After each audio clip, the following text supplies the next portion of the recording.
Welcome back to Grow, Plan, Live. Today we're doing Harris model parsnips and Detroit red beets.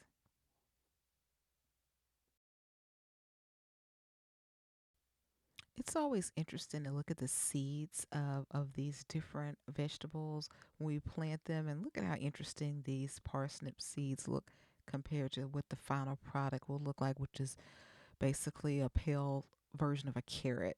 So I always think that's interesting. And now here are our beet seeds. It's always interesting to look at these beets because these are Detroit red beets. We previously planted our golden beets in a previous video. It's always interesting to look at these because even though, of course, they're different colors because they are all beets, when you look at them, they actually look the same, very similar where they're in that seed form, the initial form. But so here are our red beets.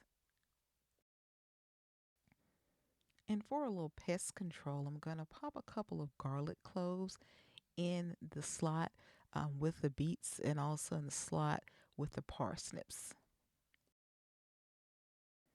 And since we're focusing on root vegetables today, we'll need bone meal in our planting holes before we put the seeds in each hole. That bone meal is going to give them a good shot of phosphorus to help form our strong roots as the plants grow. Full disclosure here, a lot of people sow carrots and beets thickly and then they go back and thin them out. I am not one of those people. I like to space things out the first time. I actually did carrots for the first time last year and I did that last year and they grew beautifully. I had no problem with them. So I'm doing that again this year. I've got a paint stirrer, just the little cheap paint stirrers you get in the hardware store, and I just basically marked off at 3 inches, and I'm just kind of going in 3 inch intervals in these different spacing boxes, and I'm just kind of turning my paint stir to maximize space, and I'm just gonna drop these seeds in at 3 inch intervals. So at this point, I'm marking the intervals with the bone meal. So all I need to do is just to go in and drop the seeds on top of the bone meal. If you're new to planting, one thing that you want to always remember is you want to sow seeds very shallowly, whether it's summer, spring, fall. Seeds have to be able to actually see the sun. And so if you look at the seed packets, a lot of them will even say things like a quarter of an inch.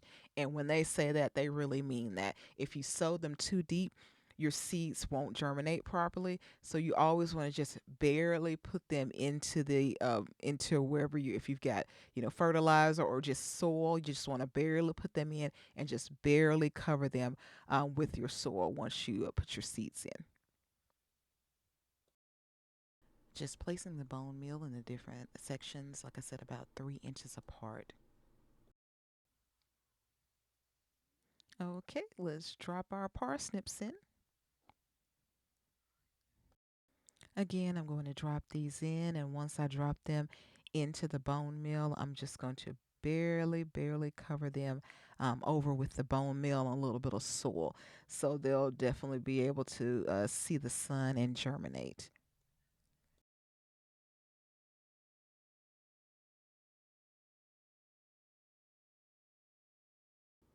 And we've got our beet seeds here. And I'm just going to drop these in with the bone meal. I might put a couple of them in some of the slots, but for the most part, I'm going to probably do one.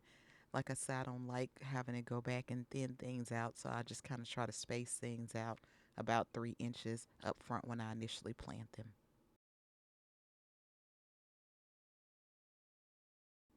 And here we've got a few garlic cloves. Those are going to be our pest control in our bed. And again, we're going to plant them with that pointy tip up and then the flat bottom down. The pointy tip is going to be your actual leaves that come out of that top, and then the bottom will be where the roots come out. So we always want to plant that pointy tip up. Okay, I'm just popping those cloves in, and then as I'm finishing everything up, I'm just gonna cover each of the seed holes. As I mentioned, you don't want them very deep. You just want to kind of barely, notice I'm just barely turning that bone meal over and just barely patting it down in that soil so all the seeds and the cloves will be able to see the sun. I invite you to join my free Skool group for new gardeners where you can ask questions and interact with other gardeners. And we're going to water in thoroughly. Since it's the winter garden, we don't water often, so we always want to water well when we do our initial seeds because the winter garden is pretty much a set and forget kind of garden. Thanks for joining me and check out this recommended video from YouTube. See you next time.